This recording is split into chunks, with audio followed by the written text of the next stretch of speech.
नमस्कार प्यारे बच्चों, आज हम क्लास 9th का बहुत इंपॉर्टेंट चैप्टर स्टार्ट करने वाले हैं, जिस चैप्टर का नाम है force and laws of motion. ठीक है, ये हमारा लेक्चर फर्स्ट है इसका, force and laws of motion का। इसको अच्छे से पढ़ें और बाकी कोई भी डाउट हो तो आप लोग फ्री हैं अपने डाउट्स पूछने के लिए। आप हमारी Om Sai Ram classes app download कर सकते हैं, यूट्यूब चैनल सब्सक्राइब कर सकते हैं और हमारा नंबर भी नोट कर सकते हैं। For any confusion, you can ask doubt personally on WhatsApp also. चलें, तो हम चैप्टर स्टार्ट कर रहे हैं force and laws of motion. इससे पहले बेसिक नॉलेज आपको किसकी होनी चाहिए? मोशन चैप्टर की। तो आपने अगर मोशन चैप्टर नहीं देखे हैं तो हमारी एप्लीकेशन में जाके क्या करें, मोशन चैप्टर के सारे वीडियोस क्या करें, वन बाय वन आप देख लें, क्योंकि force and laws of motion पढ़ने के लिए क्या पता है आपको, मोशन का आना भी बहुत जरूरी है। ठीक है, देखिए तो सबसे पहले बात करते हैं, तो चर्चा को आगे बढ़ाते हैं। बताएं फोर्स क्या होता है। फोर्स पढ़ते आए हैं छोटी क्लास से। फोर्स मतलब पुश और पुल, है ना, इतना ही समझते हैं अभी तो हम फोर्स के बारे में। तो फोर्स क्या होता है? एक एक्सटर्नल एफर्ट है। क्या है force? Force is an external effort in the form of push और pull. External effort in the form of push और पुल।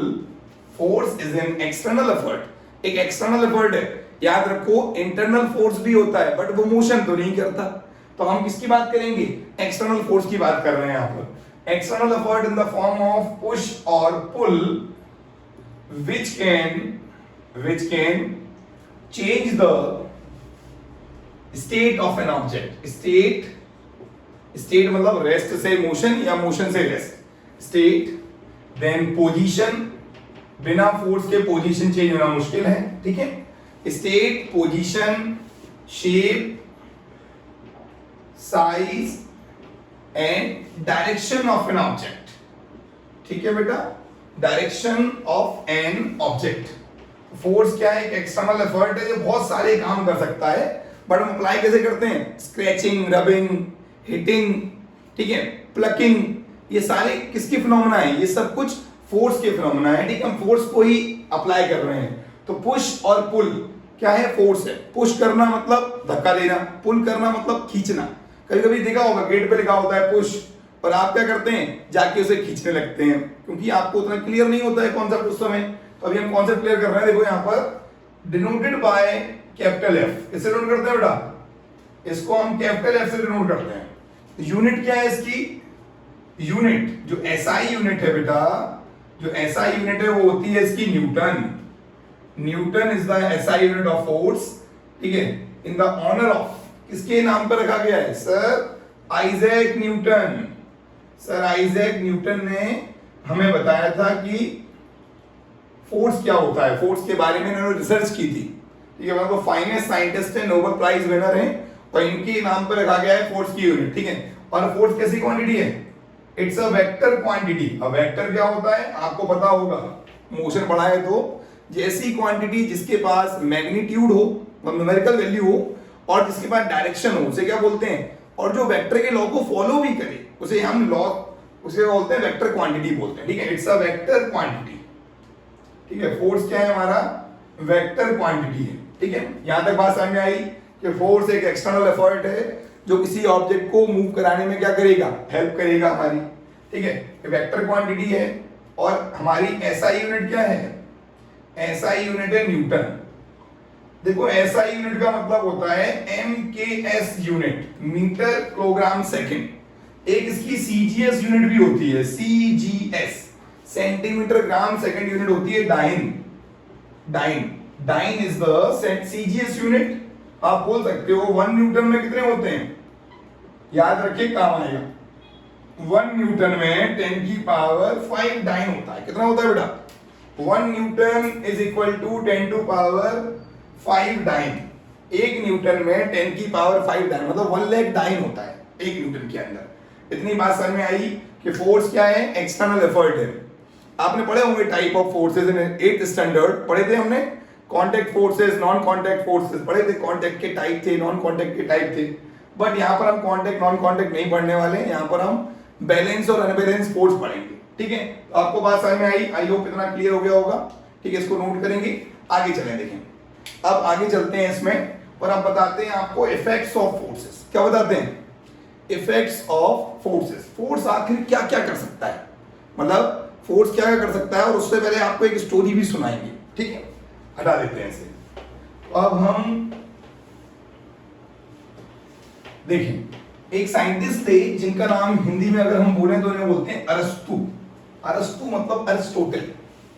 अरिस्टोटल ने बेटा एक फैलेसी दी थी, अरिस्टोटल फैलेसी। कुछ बुक्स में चैप्टर यहां से स्टार्ट हुआ है। अरिस्टोटल ने फैलेसी दी थी। Fallacy means false statement. Aristotle false, अरस्तु का जो फॉल्स स्टेटमेंट है, उन्होंने क्या कहा था कि अगर एक ऑब्जेक्ट मोशन में है तो उसे फोर्स की रिक्वायरमेंट पड़ेगी ही पड़ेगी। If an object is in motion, if an object is in motion, is in motion, it need a force. Without force an object cannot be in motion. Without force an object cannot be in motion, cannot be in motion. बिना force के कोई object motion में नहीं रह सकता। ये किसने कहा था? ये स्टेटमेंट दिया था अरस्तु ने। ठीक है, लेकिन गैलीलियो आए उसके बाद। गैलीलियो क्या थे? One of the student of Aristotle. Galileo ने क्या बोला कि if an object is in uniform motion, object is in uniform motion, अगर ऑब्जेक्ट मेरा कैसे मोशन में है बेटा? If an object is in uniform motion, it will not require any force. It will not require any force. अब आपने समझा होगा चैप्टर मोशन में यूनिफॉर्म मोशन क्या होता है। यूनिफॉर्म मोशन का मतलब जो v और u क्या हो, सेम हो, मतलब एक बॉडी लगातार एक ही स्पीड से चलती जाए। ठीक है, v और u सेम होने का मतलब क्या होता है? एक्सेलरेशन क्या हो जिसकी? जीरो हो। कितनी एक्सेलरेशन हो? Final velocity, initial velocity same हो, एक्सेलरेशन जीरो हो। उस कंडीशन में जो नेट फोर्स होगा, नेट एक्सटर्नल फोर्स, वो भी कैसा होगा? जीरो होगा। नेट एक्सटर्नल फोर्स भी जीरो होता है। इसको बोलते हैं एक्सटर्नल बैलेंस फोर्स। क्या बोलते हैं इसको? इसका नाम है एक्सटर्नल बैलेंस फोर्स। बात समझ में आई? External balance force. कोई यहां तक दिक्कत नहीं आनी चाहिए। ठीक है, ये अरिस्टोटल ने जो बताया था, अरस्तु ने जो कहा था, उनके स्टेटमेंट को किसने गलत प्रूव किया? उनके ही स्टूडेंट गैलीलियो ने। लेकिन अब गैलीलियो के स्टूडेंट कौन थे? न्यूटन। तो ऐसे नहीं बोलेंगे सर कि ये गलत थे। गलत? अरे स्टेटमेंट गलत था, बट उन्होंने कुछ बताया तो था। जब तक आप कुछ रिसर्च नहीं करेंगे तब तक पता ही नहीं चलेगा क्या गलत है क्या सही है। तो हमें अरिस्टोटल को भी उतनी ही वैल्यू देनी है जितनी गैलीलियो को देते हैं, जितनी न्यूटन को देते हैं। ठीक है, क्योंकि यही तो है वो जिन्होंने इतना सब कुछ रिसर्च हुआ। रिसर्च का बेसिक पॉइंट कहां से दिया? बेसिक पॉइंट इन्होंने ही दिया। ठीक, चले अब आगे चलते हैं और अब हम बात करते हैं किसके बारे में? Now we are talking about balance force और अनबैलेंस फोर्स के बारे में चर्चा करेंगे। उससे पहले एक टॉपिक और रह गया है इसमें। क्या टॉपिक है हमारा? Factor affecting forces. हटा दें इसको, अब पढ़ते हैं हम इसके अंदर फैक्टर अफेक्टिंग फोर्सेस। ठीक है, फैक्टर अफेक्टिंग फोर्सेस। देखिए,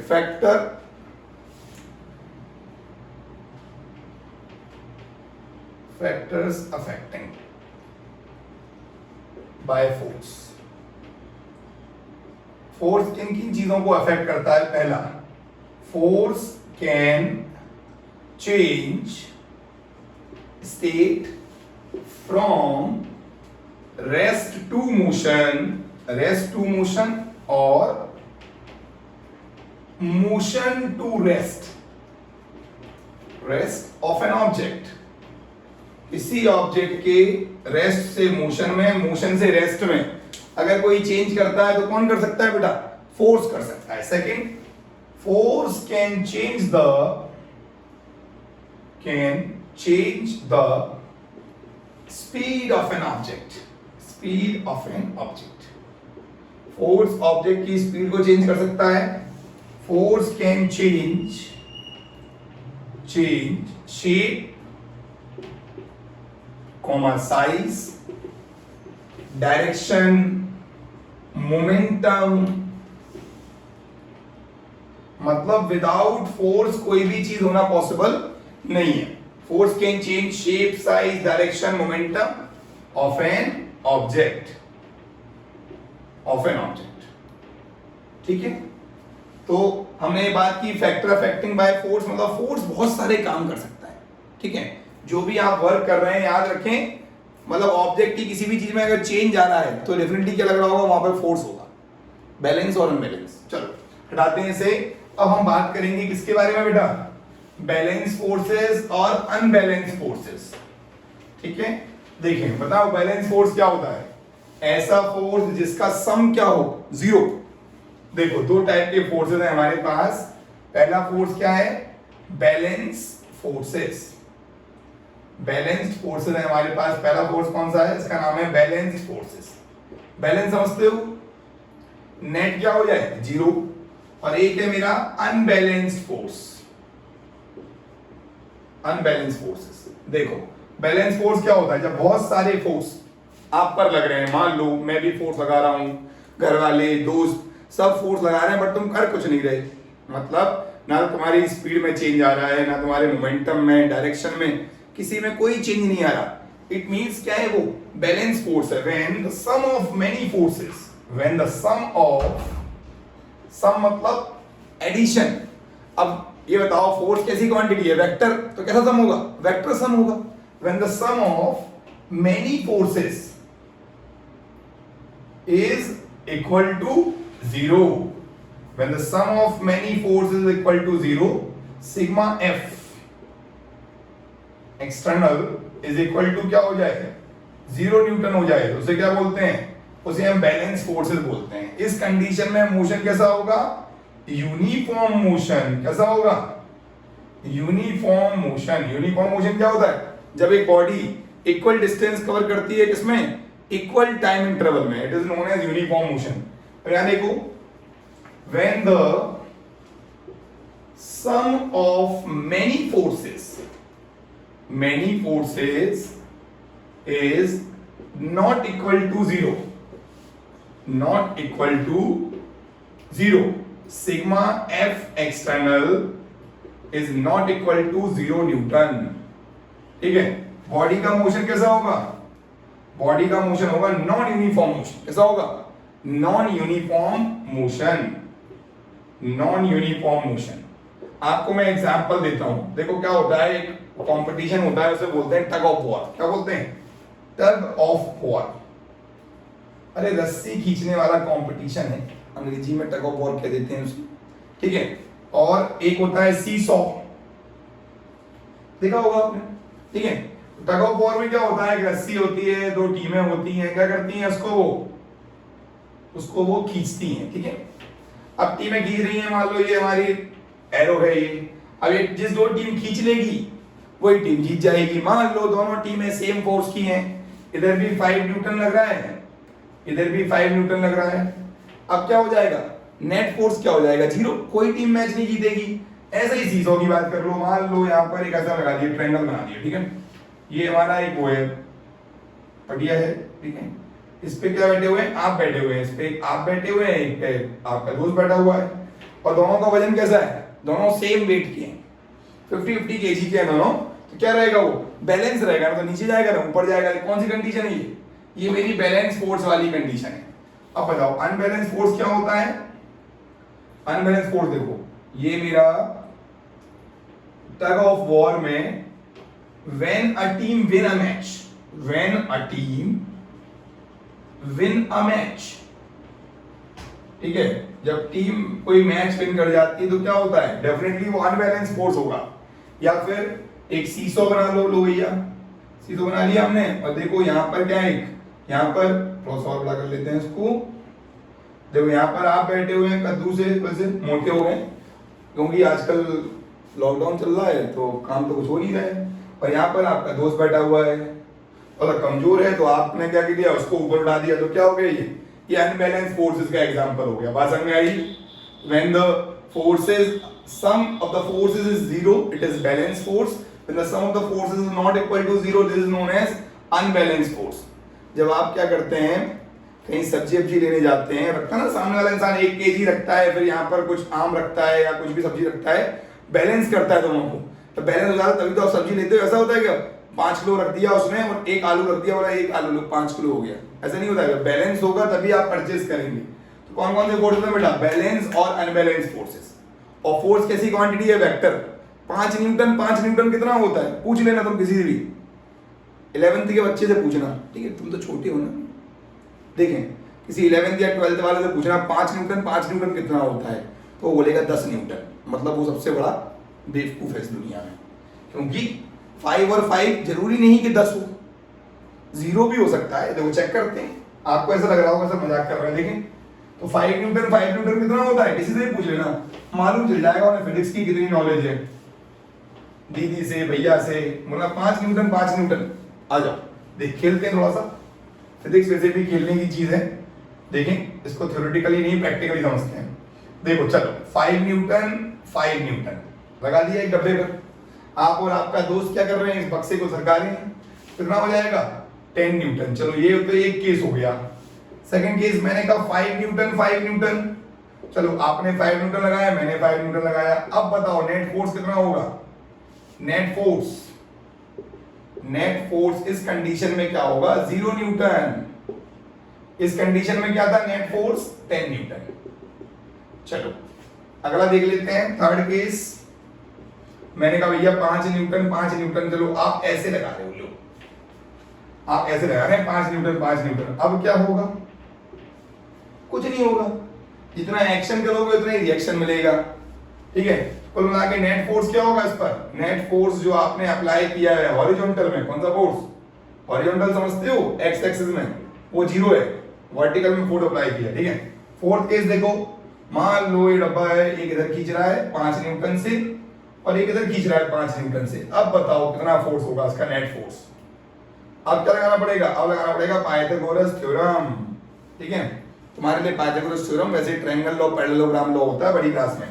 नेट फोर्स क्या होगा, F net equal to under root का 5 square plus 5 square under root 50 newton. बात समझ में आई। ऐसे बहुत सारे केस बन जाएंगे।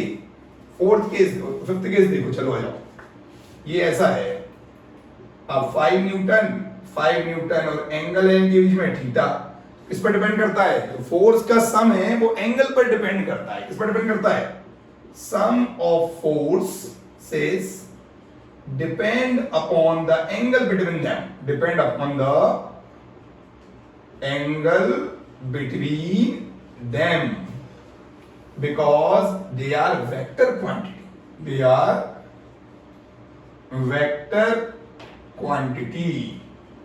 अरे हाँ ना बोलो, इसके लिए क्या लगेगा, इसके लिए प्रॉपर फॉर्मूला लगेगा, 2 लॉ हैं वेक्टर को ऐड करने के, समझ लोगे काम आएंगे, ट्रायंगल लॉ और पैरेललोग्राम लॉ, और ये हम पढ़ाएंगे आपको 11th क्लास में, ठीक है। 11 तक तुम साथ चलोगे तो सीख जाओगे। बात समझ में आई है, बिल्कुल छोटी सी चीज है भाई, कुछ भी नहीं है। आप 5 को हमेशा 10 मान के ना चलें, 5 0 भी हो सकता है, 10 भी हो सकता है और 20 भी हो सकता है। 20 भी हो सकता है क्या, नहीं 20 तो नहीं हो सकता है, इतनी जानकारी गलत नहीं दी जाएगी। एक चीज और क्या हो सकता है, ऐसा हो सकता है, देखो F1 माइनस F2 से लेकर के F1 प्लस F2 के वैल्यू के बीच में होती है वैल्यू, मतलब 0 भी हो सकती है और 10 भी हो सकती है, उसके बीच में हो सकती है, 0 10 के बीच में, बीच नहीं होगी, ठीक है। ये कंडीशन है, फोर्स ये लेस देन इक्वल टू। चलो हटाते हैं इसे और अब आगे चलते हैं और आपको बताएंगे कि लॉ ऑफ इनर्शिया क्या होता है। व्हाट इज इनर्शिया, इनर्शिया मतलब जब सुबह आप सो रहे होते हैं, मम्मी आपके पास आती है, बोले बेटा उठो चाय पी लो, आप कहते हैं 5 मिनट और रुको, 5 मिनट और रुको, 5 मिनट और रुको, ऐसे करते करते तुम आधे घंटे लेट हो जाते हो। तो क्या है, वही तो इनर्शिया है। आप क्या कर रहे हैं, आप अपोज कर रहे हैं, क्या कर रहे हैं, अपोज कर रहे हैं। देखें मैंने एक चीज आई थी अभी, आपको समझ नहीं आई होगी, F1 माइनस F2, 2 फोर्सेस का डिफरेंस बराबर हो सकता है नेट फोर्स के, या फिर 2 फोर्सेस का सम। बराबर हो सकता है। ठीक है, तो ये बताओ 5 न्यूटन 5 न्यूटन में 5 माइनस 5 और 5 प्लस 5 मतलब 0 से 10 के बीच में होगा। 5 न्यूटन का जो सम होगा वो 0 से 10 के बीच में होगा, या तो 0 से ज्यादा या 10 से कम। ठीक है, चलो अब हम बात करते हैं किसकी, ज्यादा लेंथी वीडियो नहीं बनाएंगे आपके लिए, short and sweet video, 40 minute more than sufficient. चले अब हम बात कर रहे हैं इनर्शिया। तो गैलीलियो का लॉ समझ लेते हैं। गैलीलियो ने लॉ दिया था, Galileo law of inertia, Galileo law of inertia. क्या कहा था गैलीलियो ने? जो गैलीली थे जिन्होंने इक्वेशन ऑफ मोशन दी थी बेटा, वो क्या बोले? वो बोले कि if an object is in rest, देखो उन्होंने एक्सपेरिमेंट कैसे किया था वो समझो। उन्होंने क्या किया, एक इंक्लाइन प्लेन ले लिया था, इंक्लाइन प्लेन ले लिया, ठीक है, और इंक्लाइन प्लेन के ऊपर क्या रख दिया उन्होंने, यहाँ पर क्या रख दी, मार्बल्स रख दिए। देखा ये मार्बल किसमें, अभी रेस्ट में थे, मोशन में आ गए, तो लगातार किसमें रहेंगे, ये मोशन में ही रहेंगे जब तक कि कोई स्क्रीन के ऊपर एक्सटर्नल अनबैलेंस फोर्स ना लगे। मान लो फ्रिक्शनलेस सरफेस है तो लगातार क्या करते रहेंगे, ये टू एंड फ्रो मोशन करते रहेंगे। एक पेंडुलम का एग्जांपल ले लो, सिंपल पेंडुलम का। अगर पेंडुलम को मैं वैक्यूम में मूव कराऊं, किसमें मूव कराऊं बेटा, if I take a pendulum in the vacuum, this is the A position, B position, C position, इसको मैं यहां लाके क्या कर दूं, फ्री फॉल कर दूं। ठीक है, वैक्यूम की बात कर रहा हूं, I understand, you understand vacuum. Vacuum समझ में आता है? वैक्यूम मतलब जहां पर कोई भी एक्सटर्नल अनबैलेंस फोर्स नहीं होता, हवा भी नहीं है वहां, खाली जगह। और ये कैसी सरफेस है, नियरली फ्रिक्शनलेस सरफेस। ठीक है, तो इनमें दोनों में केस में क्या लग रहा है, इनर्शिया लग रहा है। ठीक है, गैलीलियो ने क्या कहा, गैलीलियो ने कहा if an object is in rest, if an object is in rest, it will remain in rest,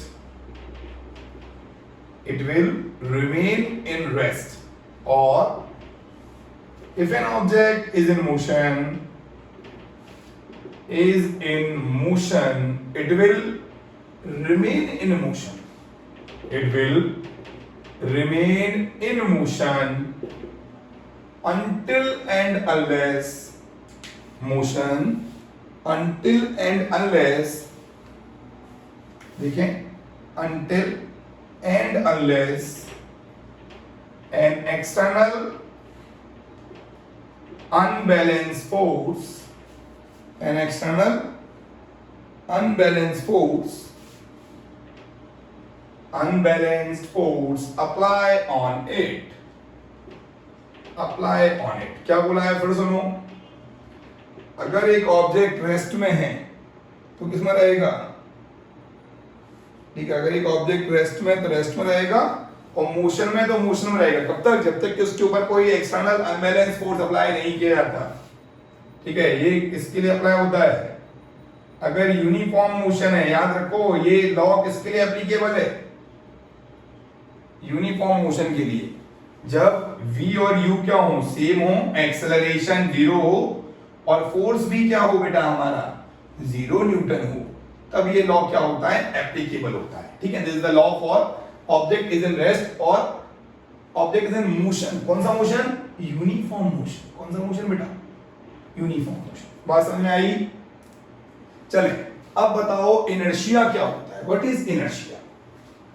inertia क्या है हमारा, जल्दी से बताएं, इनर्शिया किसे कहते हैं। Inertia the tendency to oppose the change. कोई भी आपकी जिंदगी में चेंज होता है तो आप क्या करते हैं, उसको हमेशा अपोज करते हैं। ठीक है, हटाते हैं इसे। देखें, तो हम बढ़ रहे हैं इनर्शिया के बारे में थोड़ा सा, कि अगर एक ऑब्जेक्ट रेस्ट में है तो रेस्ट में ही रहना चाहता है। अगर आप सो रहे हो तो आप चाहते हो आप सोते रहो, पर आप खेल रहे हो तो आप चाहते हो खेलते रहो, क्योंकि आपके अंदर क्या है, आपके अंदर इनर्शिया है, अपोज करना है आपको। देखें, what is inertia, it is the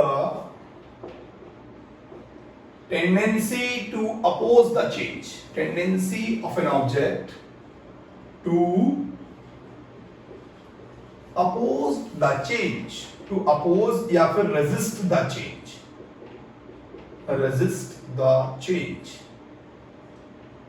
to oppose or resist the change। ठीक है, किसी भी चीज को अगर ऑब्जेक्ट मोशन में तो मोशन में रहेगा, और रेस्ट में तो किसमें रहेगा, रेस्ट में रहेगा। कब तक, जब तक उसको एक्सटर्नल अनबैलेंस फोर्स अप्लाई ना किया जाए। देखो, it's not a physical quantity, पहली बात तो it's not a physical quantity, it's not a physical quantity. इसका मतलब ये फिजिकल क्वांटिटी नहीं है, तो नो यूनिट, नो यूनिट मतलब यूनिट लेस है ये। ठीक है, it's an effect, it's an effect. देखो, inertia only depend on, inertia only depend on mass of an object. Inertia किस पर डिपेंड करता है बेटा, ऑब्जेक्ट के मास पर डिपेंड करता है सिर्फ। Inertia only depend on the mass of the object. Question आता है एग्जाम में, truck and car moving with same speed, same speed या डिफरेंट स्पीड, कोई फर्क नहीं पड़ता, सेम हो या डिफरेंट हो, सेम स्पीड और different speed, which has larger inertia, which has larger inertia, which has larger inertia। Answer याद रखो, मास किसका ज्यादा होता है, ट्रक का या कार का? ट्रक का मास ज्यादा है, mass of truck greater then mass of car, therefore inertia of truck is greater than inertia of car. सही है क्या? अरे हाँ ना बोलो, क्लियर है क्या? चलो, तो इनर्शिया हमारा कोई फिजिकल क्वांटिटी तो है नहीं। अब बात करते हैं इसकी टाइप की, टाइप ऑफ इनर्शिया। वैसे भी हमारी ऑफलाइन क्लासेस जल्दी से स्टार्ट हो रही हैं, तो जो भी एडमिशन लेना चाहे वो एडमिशन भी ले सकते हैं। अभी जल्दी से क्लास स्टार्ट कर रहे हैं ऑफलाइन, 9th स्टैंडर्ड का बैच, बिल्कुल फ्रेश बैच है स्टार्टिंग से, तो आप उसमें ज्वाइन कर सकते हैं। टाइप ऑफ इनर्शिया में पहला है inertia of rest, inertia of rest. दूसरा है inertia of motion, inertia of motion. और तीसरा क्या है, inertia of direction, inertia of direction. याद रखो, पढ़ाने को तो कोई भी पढ़ा देगा, एनसीईआरटी में जो लिखा है वही तो बताएगा, बट हम उससे थोड़ा सा ज्यादा बता पाएंगे, और एक्सपीरियंस भी है सीबीएसई की। आपको परफेक्ट टीचिंग, आपको जो फील करनी है फिजिक्स, तो वो फिजिक्स हो साइंस हो, हमारे इंस्टीट्यूट पे ही वो आपको मिल पाएगा, क्योंकि बाकी जगह तो आप समझते ही हैं क्या चल रहा है।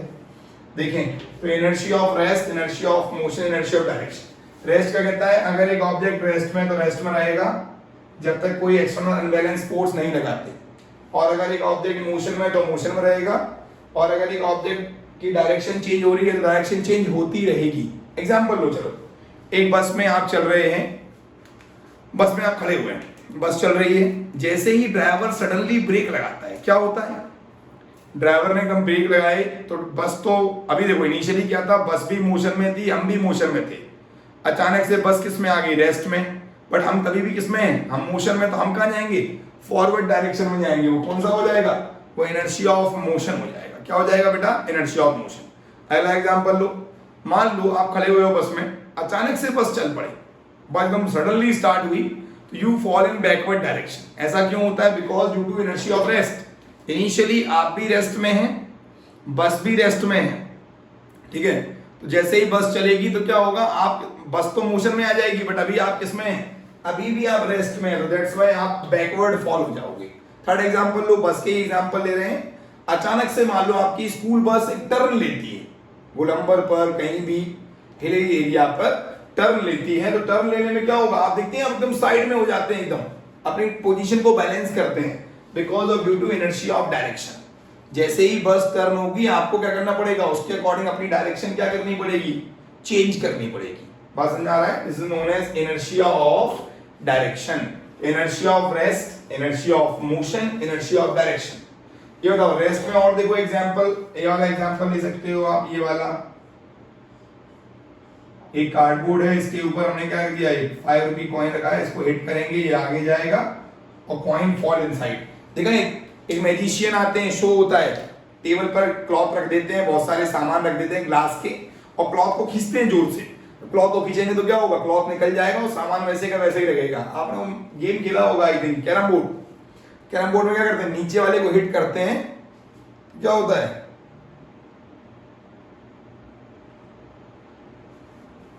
ठीक है, नीचे वाले को जैसे हिट करते हैं तो क्या होता है, वो निकल जाता है और बाकी सब क्या आ जाते हैं, नीचे आ जाते हैं। बाकी समझ आ रही बात? तो हमने क्या पढ़ लिया, inertia of rest, inertia of motion, inertia of direction. ये तीनों आप कंप्लीट करें, फिर आपको नेक्स्ट लेक्चर अगली क्लास में मिलेगा। थैंक यू एवरीवन, धन्यवाद, शुक्रिया।